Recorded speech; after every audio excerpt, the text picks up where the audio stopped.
राधे राधे मित्रों। तो मित्रों आज चल रही है सफाई अभियान और हम सब लगे हुए हैं सफाई करने में। मैं भी नबी नहा के निकला हूँ। जैसे सारी सफाई सुबह निपटा के हमारा रूम वाम सब साफ़ कर दिया हमने। और हमारे पास आज प्रीति निकली है, नेपाल की आई हुई प्रीति, हमारे पंडित जी लाए थे। और गाड़ी की चीज़ें निकली हैं, इन्हें गाड़ी में रखते हैं, गर्मी बहुत है।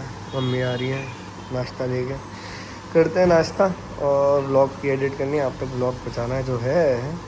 और this is my new cup, आप देख सकते हो, ये मैंने अपने लिए लिया ही स्पेशली फॉर मी। तो चलते हैं, करते हैं और आपसे मुलाकात करते हैं। अरे यार, ये क्या स्कैम चल रहा है? सुबह सवेरे आँख खुलते ही पता नहीं कौन सा फास्ट फॉरवर्ड का बटन दब जाता है और एकदम से रात हो जाती है। फिर रात को कंबल ओढ़ के थोड़ा सुकून से फ़ोन उठाओ तो रील रोल करते करते बम एक झटके में सुबह हो जाती है। राधे राधे मित्रों, कैसे हैं आप लोग? फाइनली मैं रेडी हो चुका हूँ। हम लोग जा रहे हैं ऑफिस से पहले जाना है आज हमें consumer food. And welcome to my blog. ये लाइन पहले बोलनी चाहिए थी, मैं लेट हो गया, मगर कोई बात नहीं। आज का दिन थोड़ा अलग होने वाला है क्योंकि कोर्ट तो अपन जाते ही रहते हैं, मगर आज हम जाने वाले हैं कंज्यूमर कोर्ट। तो उसका एक्सपीरियंस देखते हैं कैसा रहेगा और आप लोगों के साथ शेयर करते हैं। तब तक के लिए बने। अमेज़न के घने जंगलों से निकलते ही और कुछ दूर चलते ही अपनी करोड़ की BMW में बैठने के बाद मैं रास्ते का ऐसे आनंद लेने लग गया जैसे पूरा हाईवे मेरा ही हो। गर्मी और ठंड का ऐसा कॉम्बिनेशन चल रहा था जैसे धूप में खड़ा होकर कोई एकदम ठंडा गर्म काढ़ा पी रहा हो। मतलब AC चलाने के बावजूद पसीने की बूंदें ठंड से काँप रही थी। उसके बाद साफ़ हवा में सांस लेने के बाद मैं बिल्कुल रिलैक्स हो गया।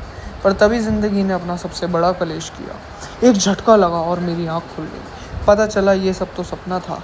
असलियत में मैं अपने सस्ते से कूलर के आगे सोया हुआ था, जिसमें से ठंडी हवा कम और पानी की बूंदें चेहरे पे ज़्यादा पड़ रही थी। और जिस रास्ते में मैं आनंद ले रहा था वो दरअसल घर के बाहर सब्जी वाले की चिल पुकार थी। इस बात पर मैं आपको एक कहानी सुनाता हूँ, तो सुनो। कल रात शर्मा जी का बेटा मुझे ज्ञान दे रहा था कि भाई सुबह 4 बजे उठा करो, दिमाग फ्रेश रहता है और अमीर बनने का रास्ता खुलता है। मैंने इसी बात को दिल पे ले लिया। रात को पूरे डिसिप्लिन के साथ 4 बजे का अलार्म लगाया। सुबह जैसे ही अलार्म बजा मैंने आँख खोली, दिमाग पर जोर डाला और सोचा, गर्म कंबल के अंदर जो सुकून है वो अमीर बनने के बाद भी मिलेगा क्या? बिल्कुल नहीं। मैंने सोचा अमीर लोग भी तो सुकून के लिए ही भाग रहे हैं और मुझे वो सुकून बिना मेहनत के मिल रहा है।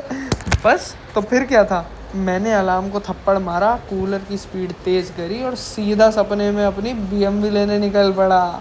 सुबह होते ही रात को वो हसीन ख्वाब एक झटके में गायब हो गया और ज़िंदगी फिर फास्ट फॉरवर्ड मोड में चली गई। बोलो तारा रारा। वही तो, मैं इधर नींद में करोड़पति वाली फीलिंग ले रहा था और उधर रियलिटी बाहर खड़ी होकर मेरा मजाक उड़ा रही थी। कूलर की वो सरसर की आवाज़ मुझे ऐसे चुभने लगी जैसे किसी ने बैकग्राउंड म्यूज़िक बंद करके सीधा कलेश शुरू कर दिया हो। अब इस पूरे सियापे पर एक और छोटी सी कहानी सुनो। उस दिन जब मैं ख्वाब में अपनी BMW से उतर कर एक बहुत बड़े 5 स्टार होटल में एंटर कर रहा था तो अचानक पूरी दुनिया हिलने लगी। मुझे लगा शायद भूकंप आ गया है या मेरी कामयाबी से दुनिया जल रही है। पर जैसे ही मैंने थोड़ा ज़ोर से आंखें खोली, सामने मेरी मम्मी बेलन लेकर खड़ी थी।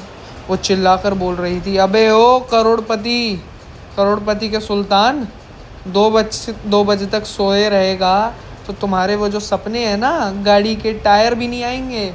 उठो और जाकर पहले बाहर से 2 किलो टमाटर लेकर आओ। मैंने उन्हें समझाने की कोशिश करी, मम्मी अपने अमीर बनने का पूरा मोमेंटम ख़राब कर दिया है, मैं बस डील साइन करने वाला ही था। पर उन्होंने जो लुक दिया ना, उसके बाद सारा दिमाग फ्रेश हो गया। वही तो दिक्कत है भाई, हम जैसे लोगों की लाइफ में ना ढंग से सुबह आती ही नहीं है, ना ढंग से रात होती है। रात को सोने जाओ तो दिमाग में पूरा देश का बजट चलने लगता है और सुबह उठो तो लगता है कि ज़िंदगी एक बहुत बड़ा स्कैम है, शहर है जहाँ हर कोई बस हमें सोने के रोकने के लिए ही बैठा हो।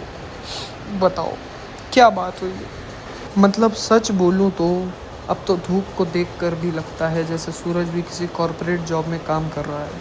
रोज़ सुबह बिना नाश्ता किए 6 बजे लॉगिन करता रहता है और पूरी दुनिया का जीना हराम कर देता है। इसी बात पर एक आखिरी कलेश सुनो। कल दोपहर को जब गर्मी 45 डिग्री टच कर रही थी, मैंने सोचा थोड़ा स्पिरिचुअल मूड में आते हैं। मैंने यूट्यूब पर एक साधु जी का प्रवचन चलाया।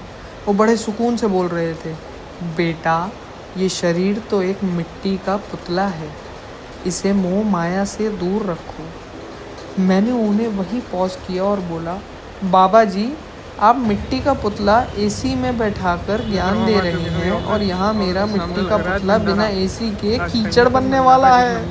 इस गर्मी में अगर मोह माया छोड़ दिया ना तो अगले ही झटके में सीधा भगवान से मिलना पड़ेगा।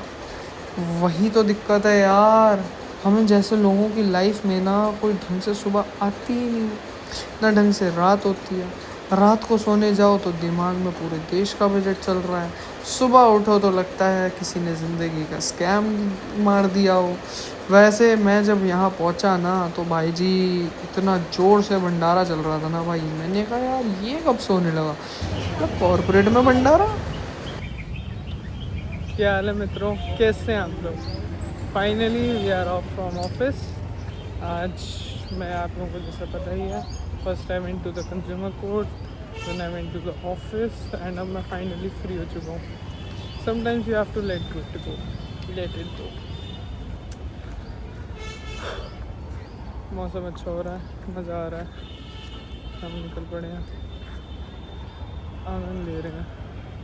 हवा तो नहीं है खैर, मगर मज़े तो फिर भी ले रहे हैं। शाम को उसकी याद में मैं आता हुआ बड़ा ही अलग था। आँखों में हसीन ख्वाब और दिल में वही पुराना दर्द लिए मैं छत पर घूम रहा था। क्या हाल है भाई, हो गए फाइनली भाई, अपन सो के गए उठ और हम जा रहे हैं अब डिनर करने।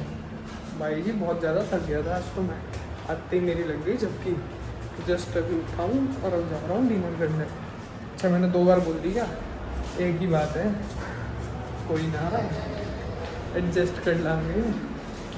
थोड़ा एक्सेंट इस टाइम आ रहा, पता नहीं अंदर से। कोई नहीं, डिनर करते हैं फिर मिलते हैं। ओके जी मित्रों, क्या हाल है। तो देखो मित्रों, मैं तो था बिजी पूरे दिन, बट स्टिल हमारे को आना था। आज पंचमी है, बड़े मंगलवार की, तो सोचा आपको सेम टाइम सेम जगह दर्शन करा दिए जाए। पहले गंगा जी गए, तो पहले बोलो गंगा मैया की जय। तो मित्रों आज का दिन तो बस टायरिंग रहा। बहुत सारे हिसाब किताब रखे हैं जिनको कंप्लीट कर रहा हूँ मैं बेसिकली।